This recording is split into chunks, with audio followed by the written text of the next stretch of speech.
কোটা আন্দোলনকে কেন্দ্র করে সহিংসতায় আবু সাইদের পরিবার সহ নিহত ৩৪ জনের পরিবারের সাথে সাক্ষাৎ করেছেন প্রধানমন্ত্রী শেখ হাসিনা।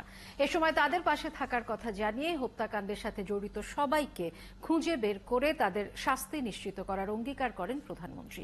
বলেন, বারবার দেশকে নিয়ে খেলতে দেয়া হবে না। আরও জানাচ্ছেন সৌমিত্র মজুমদার।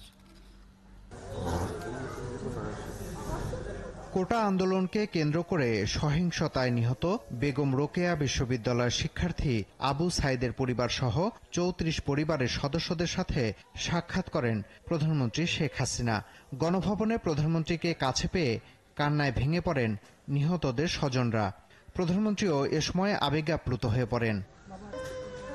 প্রধানমন্ত্রী সবার খোঁজ খবর নেন এবং আর্থিক সহায়তা হিসেবে নগদ অর্থ ও পারিবারিক সঞ্চয়পত্র তুলে দেন।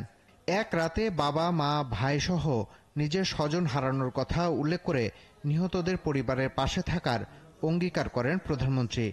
আশ্বাস দেন, যারা এসব হত্যাকাণ্ডের সাথে জড়িত তাদের বিচারের।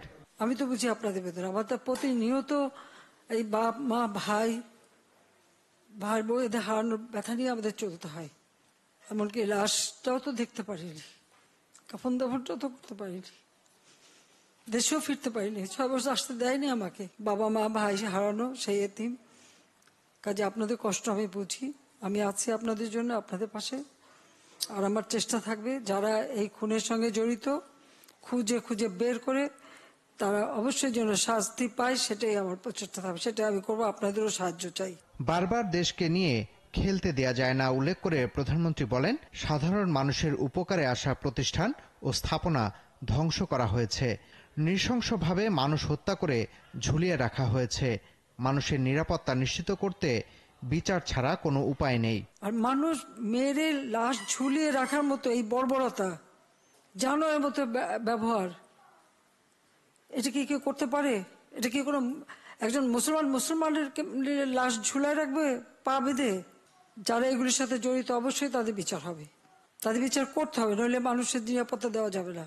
দেশকে অস্থিতিশীল করা ও সহিংসতার সাথে জড়িতদের খুঁজে বের করতে সবার সহযোগিতাও চান প্রধানমন্ত্রী শেখ হাসিনা।